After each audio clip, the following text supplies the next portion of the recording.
சுஜி, தியேட்டர்ல இருந்து எங்க போன நீ? அதை ஏன் கேக்குறீங்க? என்ன முரடங்க கடத்திட்டு போயிட்டாங்க. வாட்? ஆமா, ஆனா என்ன குரு காப்பாத்திட்டாரு. குரு? உங்ககிட்ட தப்பா நடந்துட்டானா? உன்னை துன்புறுத்தினானா? சீச்சி, அவர் கடவுள் மாதிரி. உங்களுக்கெல்லாம் அவர் சின்ன சொப்பனமா இருக்கலாம், ஆனா அவர் என்ன எவ்வளவு அன்பா கவனிச்சுக்கிட்டாரு தெரியுமா? அந்த முரடனுக்கு உண்மையில என்ன அவ்வளவு அன்பு? அதுக்கு என் அழகுதான் காரணம்.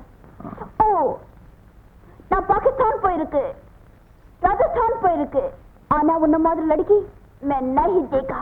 ओ मेरा प्यार, मेरा बुलबुल. வாயில என்ன அழகா வெத்தலை போட்டிருந்தாரே. காட்டானா இருப்பான் போல இருக்க. அப்புறம் சிரிச்சானா? ஆஸ்திரேலியா கிரேப் மாதிரி உன் கண்ணு, காஷ்மீர் ஆப்பிள் மாதிரி உன் கண்ணா. நீ சிரிச்ச ஆனார் வெடிச்சம் மாதிரி இருக்கு. உன்னை பிடிச்சுக்கிட்டா கரண்ட் பாஞ்சம் மாதிரி இருக்கு. ஐயோ, தொட்டானா? ஆமா, मैं तुमसे रानी करूंगा, வா காபூல் கண்ணாரு. போயிருக்க வேண்டியதானே காபூலுக்கு. சபலம்தான், ஆனா தர்ம சங்கடமான நிலையில மாட்டிக்கிட்டேனே. அப்படி என்ன தர்ம சங்கடமான நிலை? நான் அவசரப்பட்டு ஒருத்தர் காதலிச்சேன், இப்ப அவர் விட்டு அழுவாருன்னு நான் அழுதுகிட்டே சொன்னேன். அப்புறம் என்னாச்சு? அப்புறமா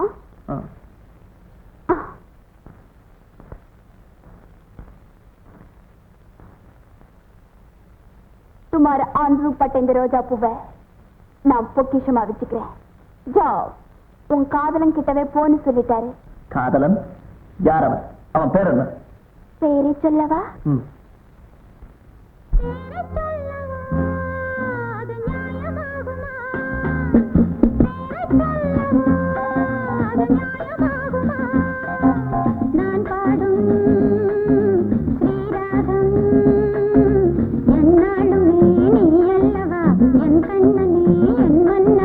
தங்கமாங்கனி என் தர்ம தேவதை, தங்கமாங்கனி என் தர்ம தேவதை, நான் பாடும் ஸ்ரீராகம் என்னாலுமே நீ அல்லவா, என் பூங்கொடி இணை சொல்லவா.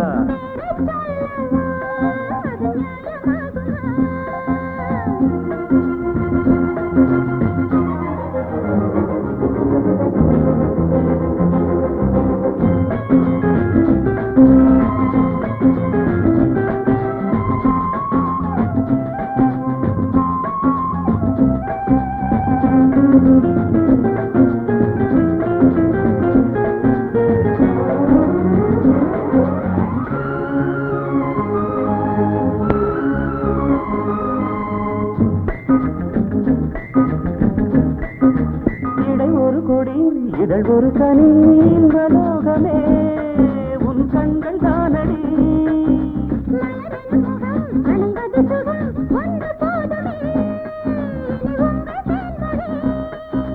நான் தேடினேன் பூந்தோட்டமே வந்தது,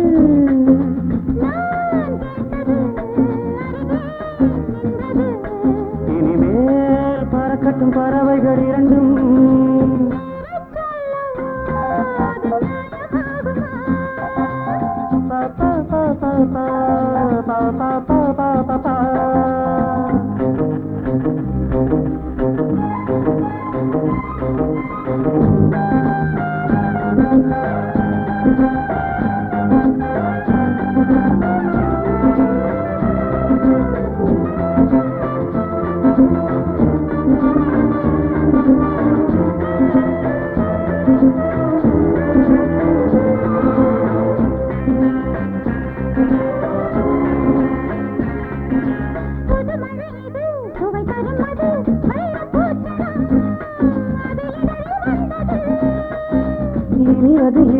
கனிந்தது அது இளமை என்பது உன் உடலில் உள்ளது.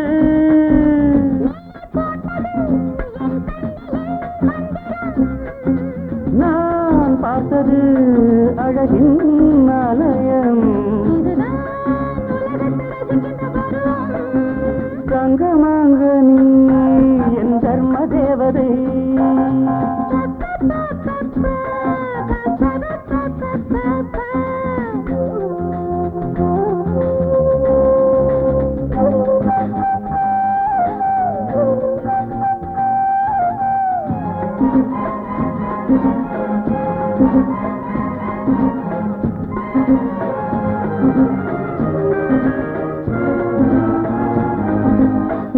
மணிரதம் நடைபெறும் விதம் நமது கோவிலில் இனி நல்ல உற்சவம்.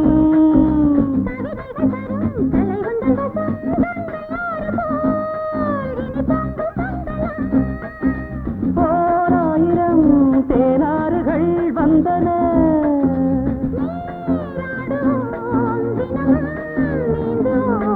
சரிதான் நடக்கட்டும் இளமையின் ரசனை.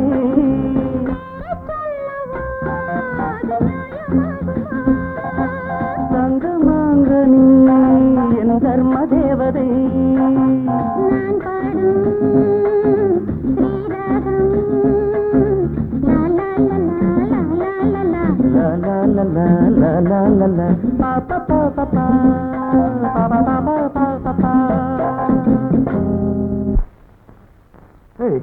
என்ன எதுக்கா இங்க கூட்டிட்டு வந்து? இது சுப்ரீம் கோர்ட். சுப்ரீம் கோர்ட்டா? நான் எந்த கேஸ்லயும் மாட்டலையே. அப்படி இல்ல, நம்ம காதலுக்கு தீர்ப்பு சொல்ல போற கோர்ட். எங்க வீடு. ஓ நைஸ்.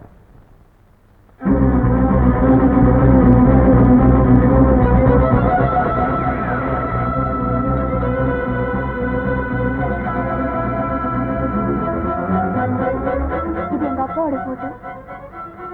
உட்காருங்க, நான் அம்மாவை கூட்டிட்டு வரேன்.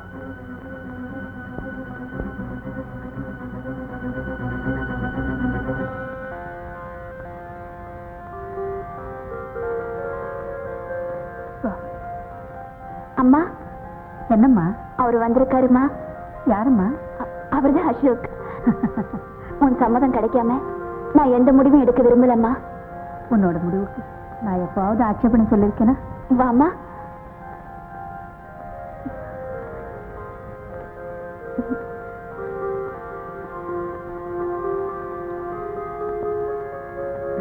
அசோக், அசோக் எங்கேம்மா அவரு காணும்? திடீர்னு போயிட்டாரே.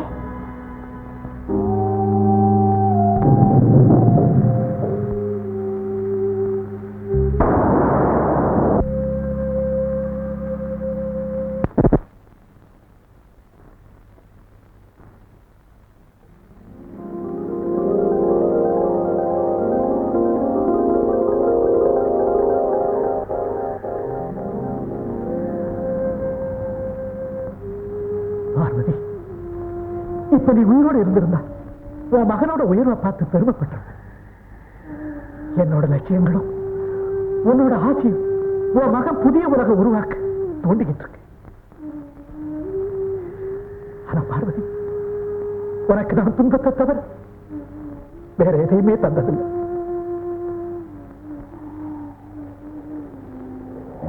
இவங்க தானே? ஆமா சார். போலீஸ் ரெக்கார்டு படி இவங்க இறந்துட்டாங்களே. என்னது, இறந்துட்டாங்களா? அது மட்டுமல்ல, நாகலிங்கத்தை இவங்க மகன் கொன்னுட்டான். கொன்னுட்டானா? என்ன சார் சொல்றீங்க?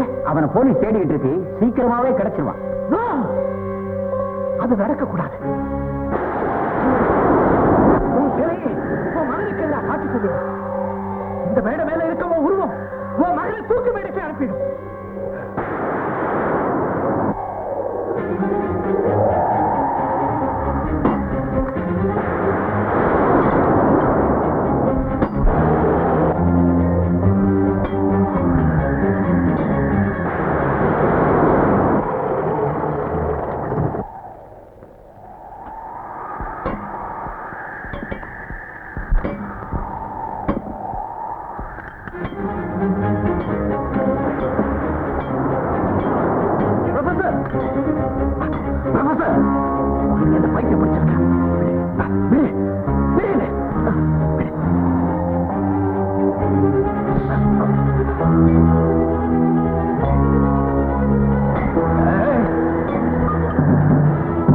அம்மா தலையை உடைச்சு ஒன்ன உயிரோட விட மாட்டேன்.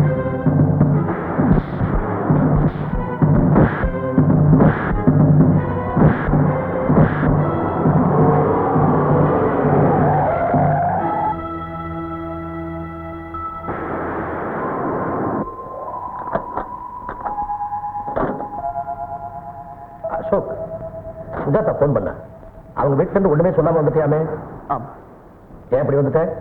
என்னால அங்க இருக்க முடியல. அன்னைக்கு என்னடா ஆடித்தோட்டில் யாரோ ஒன்று குறிப்பாக சுட்டுருக்காங்க, என்கிட்ட கூட சொல்லல. வேண்டியவங்க கிட்ட கூட அதெல்லாம் ரகசியமா வச்சுக்கிறது. சில சமயங்கள்ல வேண்டியவங்க கூட விரோதிகளா மாறிடுவாங்க.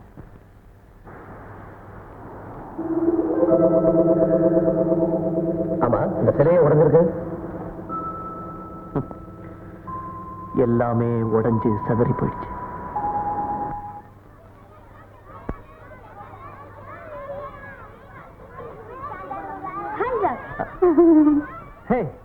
என்னப்பா இதெல்லாம்? மாறு வருஷ போட்டிக்காக ஒத்திய பார்த்துட்டு இருக்கோம். அடடே, வக்கீல் சார், என்ன கேஸ் எல்லாம் எப்படி இருக்கு? இப்பதானே ஆரம்பிச்சிருக்க, 1-2 கேஸ் வரட்டும், அப்புறம் பாக்குறேன். Very good. ஆனா போய் கேஸ் எல்லாம் ஒத்துக்காதீங்க. நீங்க என்ன? நான் டாக்டராக போறேன். Very good. நான் ஏழைங்க கிட்ட பணமே வாங்க மாட்டேன். வாங்காத.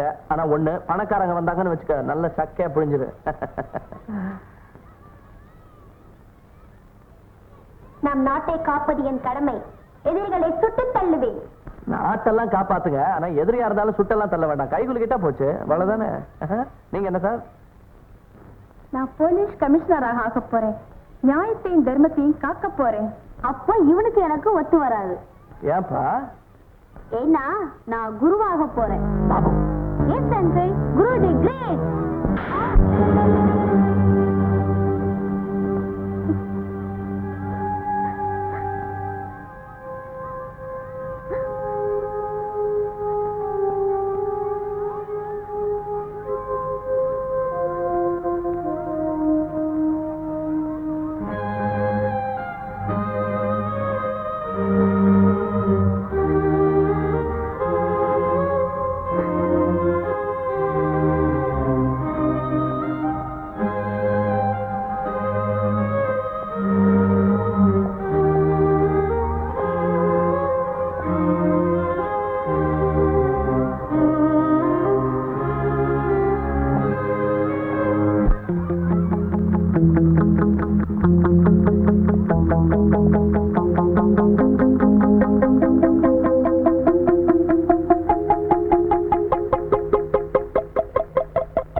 என்னாச்சு உங்களுக்கு?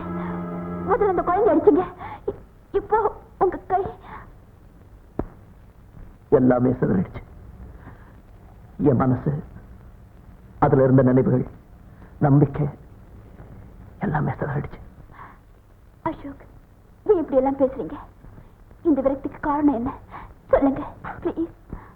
சில கேள்விகளுக்கு பதில் சொல்ல முடியாது, சில செயல்களுக்கு காரணம் சொல்ல முடியாது. நீங்க எங்க அங்கிள் கிட்ட கூட சரியா பேசல, அதுக்கு என்ன காரணம்? எல்லாத்தையுமே வெறுக்கிற ஒரு சூழ்நிலையில் தான் இருக்கேன். இந்த சமயத்துல பாபு தானும் குரு மாதிரி ஒரு கொள்ளக்காரனாக போறான்னு சொன்னதை கேட்டதும் என்னால ஆத்திரத்தை கட்டுப்படுத்த முடியல. ஒரு பிஞ்சு உள்ளத்துல இப்படிப்பட்ட விபரீத ஆசையா? உங்களை நான் புரிஞ்சுக்கவே முடியல. அன்னைக்கு எங்க அம்மா முன்னால என்ன அவமானப்படுத்த வச்சுட்டீங்க. என் வீட்டுல எனக்காக நீங்க 2 நிமிஷம் காத்துக்கிட்டு இருக்க முடியாதா? காலம் யாருக்காகவுமே காத்துட்டு இருக்கிறது இல்ல சுஜாதா. உன் வீட்டுல இருந்த அந்த 2 நிமிஷம் என்ன கலக்கிடுச்சு, என்ன உங்ககிட்ட இருந்து தூக்கி எறிஞ்சிடுச்சு. என் வீட்டுக்குள்ள வந்த உடனே உங்க அன்பு விருப்பா மாறதுக்கு காரணம் என்ன சொல்லுங்க. சுஜா, வாழ்க்கையில நாம 2 பேரும் ஒன்னா பிரயாணம் பண்ண போறோம்னு கனவு கண்டுகிட்டு இருந்தேன். ஆனா பிரிஞ்சு போக வேண்டிய கட்டம் வந்தாச்சு. சுஜா, காதல் ஒரு பலவீனம்னு சொல்லுவாங்க, ஆனா என்ன பொறுத்தவரையிலும் அது பெரிய குற்றமாயிடுச்சு. அசோக், அப்படி சொல்லாதீங்க. நீங்க எல்லாமே என்னால வாழ முடியாது. நாம பிரியறதுனால நிச்சயமா சாக போறதில்ல. வாழணும்னு ஆசைப்படுறவன் சாகடிக்கப்படுறான், சாகணும்னு ஆசைப்படுறவன் வாழும்படி கட்டாயப்படுத்தப்படுறான். சுஜா, நான் தனிமையிலேயே வாழ்ந்து பழக்கப்பட்டவன். இனிமே நான் அப்படியே வாழ்ந்துடுறேன். அசோக்,